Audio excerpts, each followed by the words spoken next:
Hey, good morning, guys. This is Keith, and just wanted to talk about my book that I just read, finished last week. It was called In the Realm of Hungry Ghosts by Gabor Maté.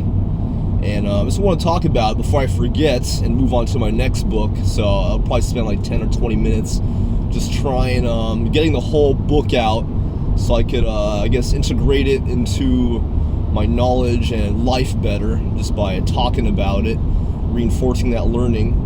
I wish I did it after each chapter, because each chapter was just had a bunch of jewels and a lot of valuable lessons and information, and you learn a lot about yourself too.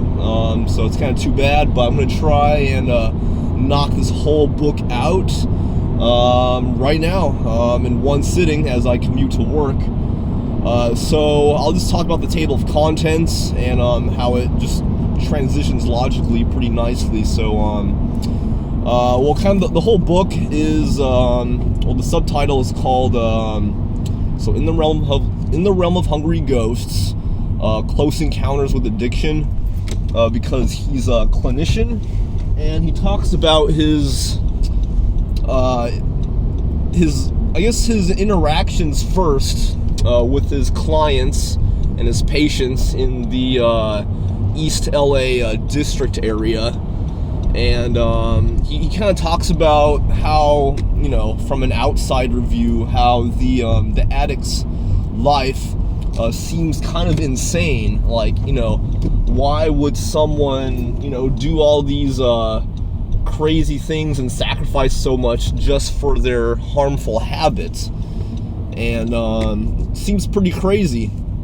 And he talks about like a pregnant woman just trying to quit drugs for the sake of her baby, and or this guy who's about to lose a toe who keeps refusing to go to the hospital, but the Gabor, the clinician, just keeps trying to convince him, or else he'll lose his toe.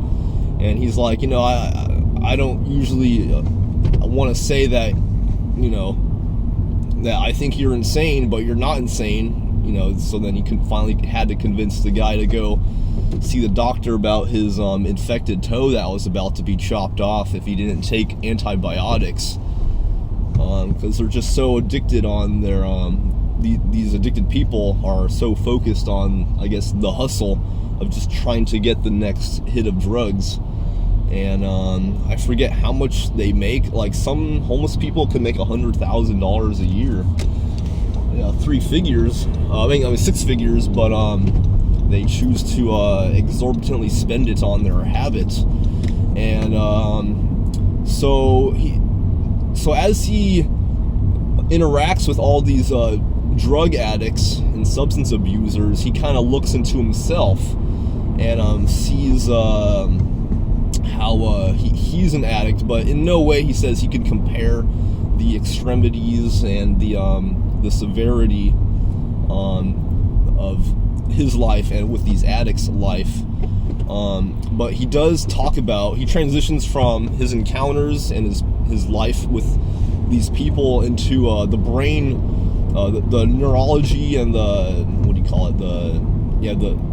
biology, the psychobiology, if that's a word, I forgot. But he gets into the brain neurology of and the science behind why these addictions occur, and they're actually quite similar to how our brain works, because let's see, we all have the same systems in our brain with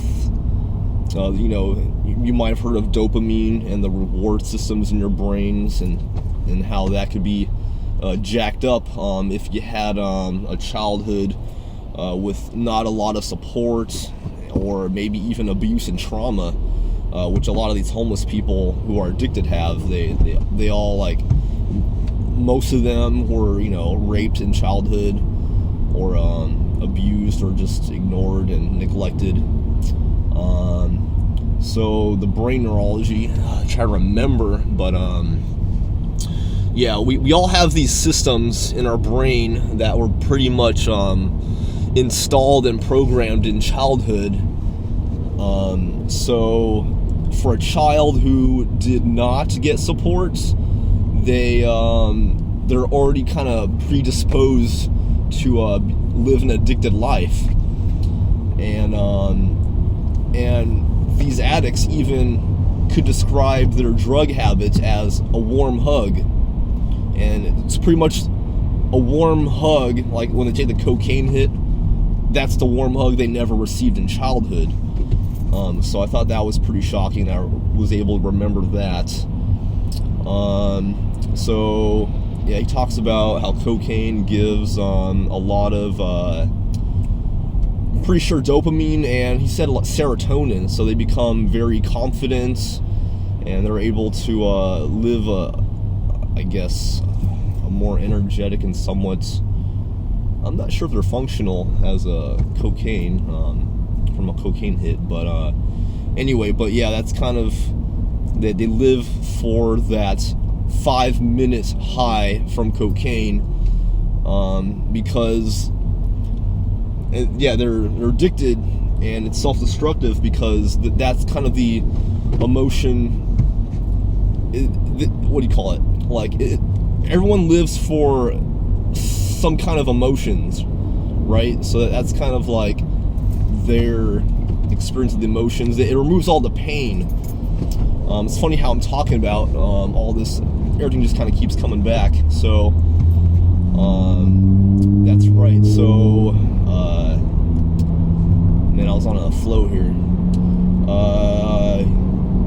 Yeah, so yeah, the emotions, and it's their support system, and so yeah, if you were to try and convince them to get off those drugs, then it's like having to convince someone to get away from their whole existing support system. Like, it could be your family and your I don't know, your organization or church or a friends group.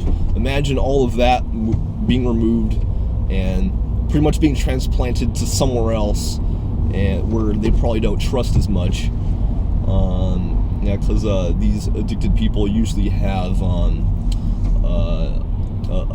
I guess, a negative disposition towards authority figures. So that's why they're also reluctant to get medical treatment because of that. So after the whole psychological aspect behind, I guess, the whole addicted life, he gets into, I'll talk about his personal life. So he's addicted to collecting Beethoven CDs, and he defines addiction as a habit that you can't renounce that affects other people, and it's some external, you're using the addiction as some external means to fulfill some internal void, pretty much, internal need, and which oftentimes has negative side effects. So he said, like, this addiction to music, seems like it's innocent and can't be that bad, but he goes so far as to expend like $8,000 in 1 week on a collection, on a recording, and it affects, it puts like, some money stress on his family's life. He neglects his kids, or he brings kids to the store, and his kid is like just sitting in the car, kind of, doing nothing. And so yeah, he considers it an addiction, and he calls it, we all like art, so that's kind of one system or human desire that we all have. He calls it a taste or desire for the sublime, the infinite, the transcendent, and that's what art does, and maybe that's what kind of cocaine does, or substances. It kind of takes you to some transcendent level, I think. Yeah, this part was a little confusing. I had to re-listen to some chapters But I could kind of see the addiction in my own life. I guess I could get that into the last part of this video. So, yeah, I guess I can talk about it right now. I would say I'm addicted to social media, namely Facebook and Instagram. You know, I just love, you know, they say people like commenting on things, and because they love to hear their own voice. And I guess me, I like, you know, collecting knowledge, and I like sharing knowledge, and that's kind of my addiction. Maybe I get a dopamine high out of it. You know, when you, you know, they say, you know, take a little cheap shot at, or, you know, you just kind of give your 2 cents on a topic. For me, I personally, I go on Instagram and I follow hashtag Christian apologetics and atheism, and yeah, it's an endless debate, and you know, it feels good sharing your opinion and helping, you know, share. I'm not doing it to like argue with people, but I guess inevitably you're having a discussion or an argument, and yeah, I guess I do get a dopamine hit from just sharing a piece of truth, and hoping that this person will consider it. And that's my addiction. You know, sometimes it can pull me away from my thought life at work, or maybe I'm with people at home that I should be, I guess, talking and socializing more with. But yeah, I try to keep that all under check. So yeah, even workaholics and addicted to gaming and sex, you name it, you know, we all kind of have our, I guess, vices, they say. So workaholics, yeah, that's obviously an addiction. It's kind of their support system. Maybe they had some type of, maybe non-violent, but a different type of trauma, where maybe their parents just kind of worked all the time, and maybe they kind of instill the values of just, you know, work hard, play hard, and maybe that's instilled into their brains, so they just get a dopamine and this cycle of just, you know, working hard, getting rewards, and maybe that's just kind of their endless cycle where it affects other people's lives. And these addicts who are addicted to substances, their addiction affects other people's lives as well. They have to scam and lie to people to survive. This one addict had to keep lending money to this friend that he cares for, but then the clinician was like, you know, it's, you know, I think he said like, oh, why'd you give her the money knowing that's going to go to her addiction? And I guess he said like, well, he's not surprised that the lady that he's friends with would scam her, because it's really just the addiction that's kind of affecting other people's life. And so, yeah, addiction. So after he gets into the whole neurology behind this addiction system, he talks about sociology and government and politics and all that, and how we ought to approach and think about it. So, you know, we ought to view these addicted people as, I guess in my words, kind of like poor babies in a way, but, you know, we're all kind of poor babies. You know, for me, I'm a people pleaser, and, you know, maybe that comes from my 5-year-old self of just looking for approval. So, you know, we all have that 5-year-old still living inside us, and yeah, so these addicted people, they never had that support system. They were abused and raped, typically, and life kind of created them, and they don't, you know, they have all this mental forces against them from preventing them from recreating their own life. They're just kind of going on their autopilot, like you know, a lot of us do, unless we have this well, he talks about the healing process. I'm kind of skipping a lot of things. He calls it a compassionate observer of yourself. So we ought to be compassionate observers of our own self, so we can compassionately observe these people who need help. And so society has kind of criminalized these people. They're punishing the victims of these substance dealers and users, when we ought to do what Switzerland did, which is they gave all of these safe injection sites, SISs, which we do have in LA somewhere, which is awesome, and which is I think America is getting up to speed with, and Canada is next to get up to speed with this. So the purpose of SIS is they provide clean needles and clean health care and opportunities for these people who come into these buildings, facilities, to interact with counselors and people who could support them and help them out of this addiction, which is awesome. Instead of just throwing money at law enforcement and criminalizing drugs. And I think, I forget, maybe the next legislation they're going to pass is you're allowed to carry on you some personal cocaine or meth of a certain amount. You can't carry a whole kilogram where you're selling it and distributing it. I think that was in Gabor Maté's proposed solution, as he gathered all these facts, which he allows us to disagree with. I mean, of course, it's kind of nice they put that disclaimer in there. So, decriminalizing it affected a lot of countries positively, shockingly.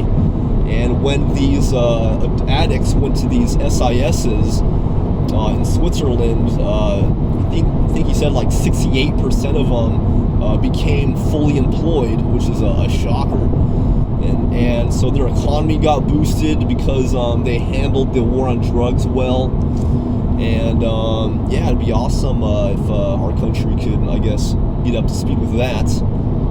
So the healing process is awesome. He calls, so back to the compassionate observer. Then there's the dispassionate observer, which means you look at your thoughts logically and, let me just get to the 5 R's here, because that's going to kind of organize everything nicely here. So the 5 R's are relabel. So when the addictive thought comes, you relabel it and say, hey, this is just me trying to fulfill an internal need with some external physical means, and I need to change this need language. It's like, I need to watch that pornography video, or I need to complete this quest on this game. So when you relabel, you change the language from need into just something more logical, and be like, there goes my brain again, doing something. So next is reattribute. So I guess I skipped into, so that's what relabeling is. Reattributing is saying it's a brain process. Wish I had my notes on hand, but you just reattribute it to some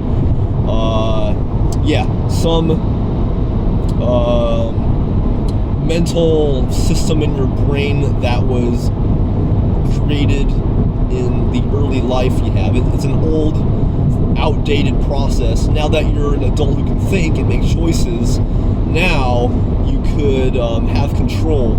And he says that what you do matters, not how you feel. So you're going to feel it because of the subconscious, childhood programming. You're going to feel that. So you have to reattribute and say like, I'm going to choose not to, because my brain's got this old system that's kind of janky or something, and it's kind of outdated. So anyway, after relabel, reattribute. Next is you refocus. So you go and do something you enjoy, Just think about something else, or actually go physically do something else. It's like, you like, playing piano or something. Like, okay, go do that, because, these thoughts only have a very short shelf life. They expire after a while when you go refocus and do something else that you could actually spend your hours doing. That would actually improve your life and, I guess, fulfill that desire in a better way. And next is, after you refocus, you revalue. So you treat the addictive thought and the addiction practice as false gold. It's like, it's what is that thing going to do for me in the end? It's false gold. It's temporary. It's fleeting, and it's not a long-term solution. And I'd rather have this thing figured out and solved internally with something more fulfilling and meaningful. So yeah, this addiction's false gold, yo. And then number 5 is recreate. So in essence, life created you. It's kind of the tyranny of your upbringing, or you had no control over, and your childhood is basically largely responsible for the adult you are now. And now you can recreate, and you don't have to be determined by that old programming that you received in your early childhood. So yeah, that's the healing process. And I think I want to end my video there. He just continues talking about, kind of wraps up some stories that he started, personal stories and encounters with his clients. And he talked about this lady who had, I think she died of like hepatitis virus or something, and some complications, swollen liver, and she as she was dying in her hospital bed, she would just say, like, if I get out of this alive, I'm gonna quit cocaine for sure. And then she asked her friend to like sneak in some cocaine in the hospital, and then she has her last hit of cocaine before she dies. And yeah, that ending was just eye-opening. And yeah, so yeah, I recommend this book, but I hope I explained it and packaged it nicely in case you didn't have a free available 16 hours to listen to this book. So yeah, hope you enjoyed this video. I'm sure I did. I can just pack this book nicely and move on to the next book. And I guess I'll hear from you next time. Alrighty, peace.